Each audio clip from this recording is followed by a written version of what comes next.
Hello दोस्तों, welcome to our YouTube channel and wish to all of you a very happy Diwali. आप सभी को दीपावली की ढेर सारी शुभकामनाएं दोस्तों। तो आइए आप कंटिन्यू करते हैं जो आगे का हमने सीरीज स्टार्ट किया था। क्वेश्चन प्रारंभिक शिक्षा के नवीन प्रयास का 30 क्वेश्चन हमने ऑलरेडी करवा चुका है, 31 से करवाएंगे। तो आइए बिना टाइम वेस्ट किए शुरू करते हैं। इसमें क्वेश्चन दिया है 31, डाइट का कार्य है। तो डाइट का कार्य क्या है? बीटीसी प्रशिक्षण करवाना,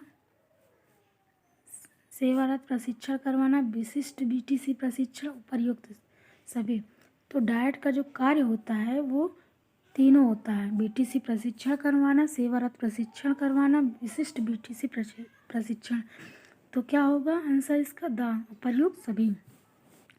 जिला परियोजना कार्यालय का उद्देश्य है। तो जिला परियोजना कार्यालय का जो उद्देश्य होता है वो शिक्षा के सार्वभौमिकरण के लक्ष्य को पूर्ण करना, बीआरसी प्रशिक्षण, विद्यालय भवन का निर्माण।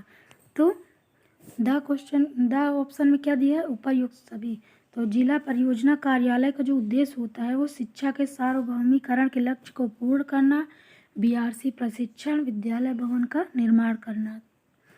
आइए नेक्स्ट क्वेश्चन देखते हैं। 6 से 14 वर्ग के छात्रों हेतु अनिवार्य एवं निःशुल्क शिक्षा का प्रावधान है। तो धारा 45 के अंतर्गत, धारा 55 के अंतर्गत, धारा 46 के अंतर्गत, धारा 48 के अंतर्गत जो 6 से 14 वर्ष तक के बच्चों के लिए, जो छात्रों के लिए अनिवार्य एवं निःशुल्क शिक्षा है वो धारा 45 के अंतर्गत है।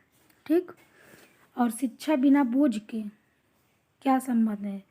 शिक्षा बिना बोझ के जो इनका संबंध है वो यशपाल समिति से है। शिक्षा बिना बोझ के जो संबंध है वो यशपाल समिति से है। आइए नेक्स्ट क्वेश्चन देखते हैं। 35 क्वेश्चन दिया हुआ है, राष्ट्रीय शिक्षा नीति कब बनी? तो जो राष्ट्रीय शिक्षा नीति है वो हमारी 1986 में बनी कि 1987 में, 1988 में, 1992 में। तो राष्ट्रीय शिक्षा नीति है वो हमारी 1986 में बनी।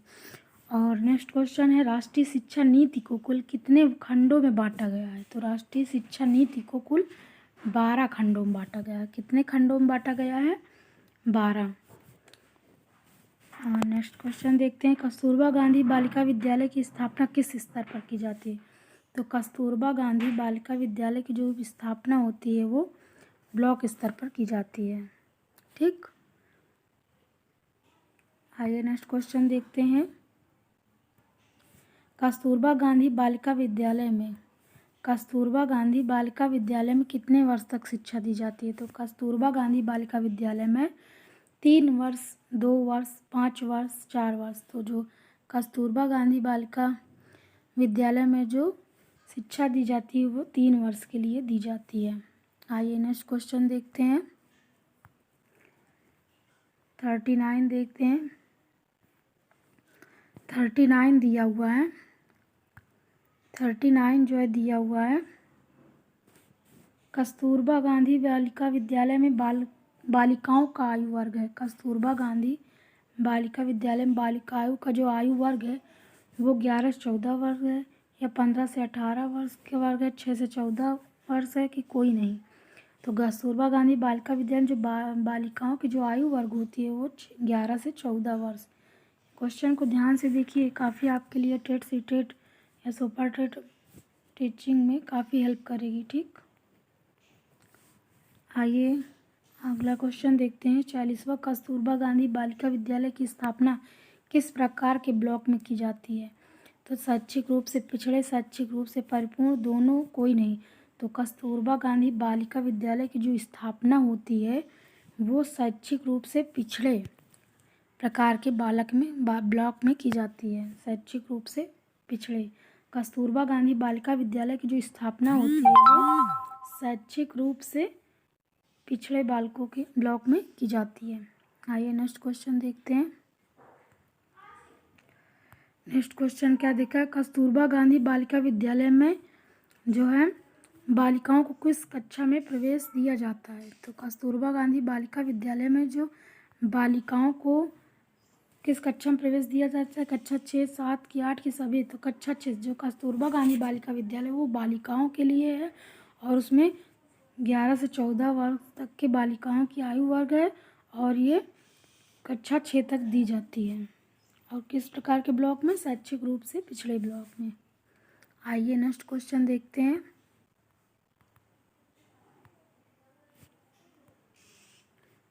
नेक्स्ट क्वेश्चन है, नेक्स्ट क्वेश्चन दिया हुआ है 42। तो कस्तूरबा गांधी बालिका विद्यालय में बालिकाओं को शिक्षा किन किन कक्षाओं में दी जाती है? तो कस्तूरबा गांधी बालिका विद्यालय में जो बालिकाओं को जो शिक्षा है वो 6, 7, 8 तक दिया जाता है। 6 किन किन कक्षाओं में दी जाती है? 6, 7, 8। ठीक। नेक्स्ट क्वेश्चन है, ग्राम शिक्षा समिति का अध्यक्ष कौन होता है? तो जो ग्राम शिक्षा समिति का जो अध्यक्ष होता है वो प्रधानाध्यापक होता है। ठीक। इस क्वेश्चन में और इस क्वेश्चन में जो है गौर से देखिएगा, दोनों बहुत परेशान करते हैं। ग्राम शिक्षा समिति का सचिव जो होता है वो भी प्रधानाध्यापक होता है और ग्राम शिक्षा समिति का अध्यक्ष भी प्रधानाध्यापक होता है। बस पूछने का ट्रिक है। ठीक, उलझाने के लिए, लेकिन आप लोग गौर से देख ही रहिएगा। ग्राम शिक्षा समिति में कितने अभिभावक होते हैं? तो 3। ग्राम शिक्षा समिति में 3, 2, 1, 6। ग्राम शिक्षा समिति में 3 अध्यापक, 3 अभिभावक होते हैं। गार्जियन कितने होते हैं? 3। और ग्राम शिक्षा समिति कुल कितने सदस्य होते हैं? 5, 6, 7। तो ग्राम शिक्षा समिति में जो कुल टोटल मेंबर होते हैं उसमें वो 5 होते हैं। कितने होते हैं? 5 होते हैं। ग्राम शिक्षा समिति में कितने महिला अभिभावकों का होना आवश्यक है? तो 1, 2, 3, 4, 1। ग्राम शिक्षा समिति में 1 महिला अभिभावकों का होना आवश्यक है। आइए नेक्स्ट क्वेश्चन देखते हैं।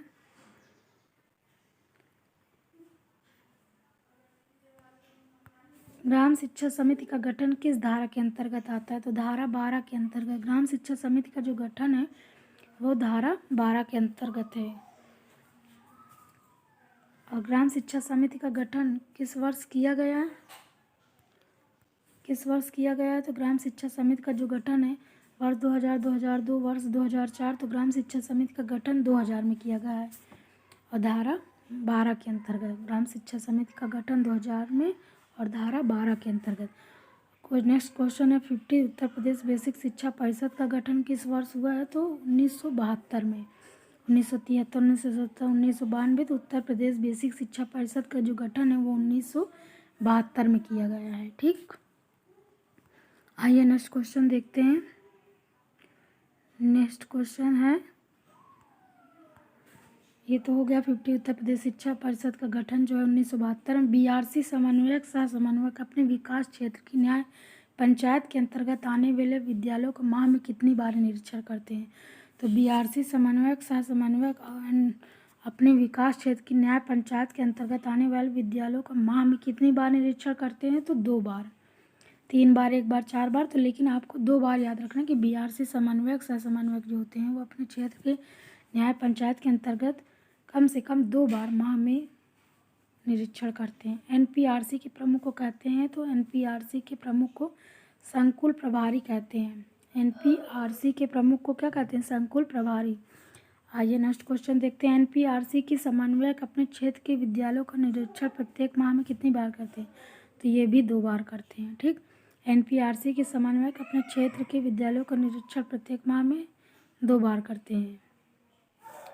ठीक, इसके आगे का क्वेश्चन देखते हैं। इसके आगे का क्वेश्चन 54 है। 54 क्वेश्चन दे रखा है, राज्य परियोजना कार्यालय है। 54 का क्वेश्चन है, राज्य परियोजना कार्यालय है। 54 क्वेश्चन लखनऊ, इलाहाबाद, वाराणसी, मथुरा। तो जो राज्य परियोजना कार्यालय है वो हमारा लखनऊ में है। कहाँ है राज्य परियोजना कार्यालय? लखनऊ में। और राज्य विज्ञान शिक्षा संस्थान कहाँ है? वो इलाहाबाद में है। लखनऊ, वाराणसी का। तो राज्य विज्ञान शिक्षा संस्थान हमारा इलाहाबाद में और राज्य परियोजना कार्यालय लखनऊ में है। राज्य परियोजना कार्यालय लखनऊ में, राज्य विज्ञान शिक्षा संस्थान इलाहाबाद में। और राजर्षि टंडन मुक्त विश्वविद्यालय के गठन कब किया गया? तो 1999 में, 1999 में किया गया राजर्षि टंडन मुक्त विश्वविद्यालय का गठन। आइए नेक्स्ट क्वेश्चन देखते हैं। सीमैट कहाँ है? सीमैट कहाँ है? तो सीमैट कहाँ है? इलाहाबाद में, लखनऊ में, आगरा में, कानपुर में। तो सीमैट हमारा इलाहाबाद में है। सीमैट हमारा कहाँ है? इलाहाबाद में है। और SCERT का गठन कब हुआ था? SCERT SCERT का गठन कब हुआ था? 1981 में। 1981 में हुआ था। NCERT का गठन कब हुआ? ये NCERT इसका गठन कब हुआ था? तो 1961 में। NCERT का गठन 1961 में, SCERT का गठन 1981 में। आइए नेक्स्ट क्वेश्चन देखते हैं। 60 है, राज्य शिक्षा संस्थान की स्थापना किस वर्ष की गई थी? तो राज्य शिक्षा संस्थान की स्थापना जो है 1964, 1965, 1960, 1957। तो राज्य शिक्षा संस्थान की जो स्थापना हुई थी वो कब हुई थी? 1964। राज्य शिक्षा संस्थान की स्थापना 1964। राज्य शिक्षा संस्थान की स्थापना कब हुई? 1964 में। और NCTE राष्ट्रीय अध्यापक शिक्षा परिषद, इसका फुल फॉर्म याद रखिएगा। टेट है, सुपर टेट, इन सब में और मतलब फुल फॉर्म भी पूछ लेता है कि NCTE का फुल फॉर्म क्या होता है। नेशनल काउंसिल ऐसे करके है, टीचर एजुकेशन। NCTE का गठन कब किया? राष्ट्रीय अध्यापक शिक्षा परिषद। NCTE राष्ट्रीय अध्यापक शिक्षा परिषद 1995। NCTE का गठन कब हुआ? 1995। आइए नेक्स्ट क्वेश्चन देखते हैं। कस्तूरबा गांधी बालिका विद्यालय में प्रवेश लेकर किस कक्षा तक शिक्षा दी जाती है? तो अभी आपको हमने कई बार इस पर क्वेश्चन भी आया, तो हमने आपको बता दिया कि कस्तूरबा गांधी बालिका विद्यालय में प्रवेश किस कक्षा तक दी है? कक्षा 8 तक, 6 से 8 तक दी जाती है। 11 से 14 वर्ष तक की बालिकाओं को लिए, है ना। शैक्षिक रूप से जो पिछड़े होते हैं बालिका, उनके लिए ब्लॉक स्तर। और क्या होता है? कस्तूरबा गांधी बालिका विद्यालय में प्रवेश लेकर किस कक्षा तक शिक्षा दी जाती है? तो कक्षा 8 तक, ठीक। और सब बढ़े किसका उद्देश्य? सर्व शिक्षा अभियान। सब पढ़े सब बढ़े हैं, सर्व शिक्षा अभियान लिखा नहीं होता अक्सर।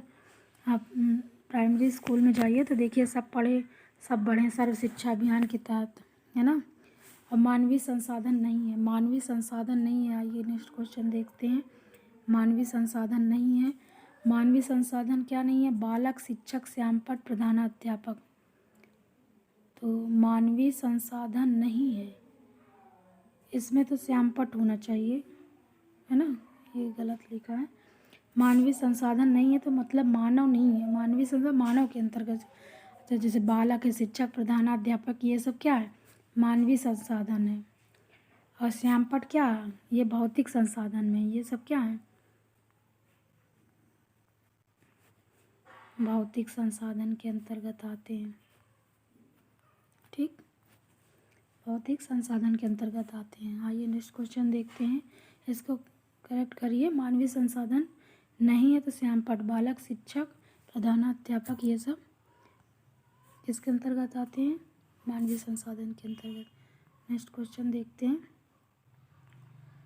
नेक्स्ट क्वेश्चन दिया हुआ है हमारा 65, नगर शिक्षा संसाधन केंद्र जो कि नगर क्षेत्र के लिए है का संक्षिप्त रूप है। नगर शिक्षा संस्थान केंद्र जो कि नगर क्षेत्र के, नगर शिक्षा संस्थान केंद्र, ये यहाँ तक देखिए आप। नगर शिक्षा संसाधन केंद्र URC का संक्षिप्त रूप है।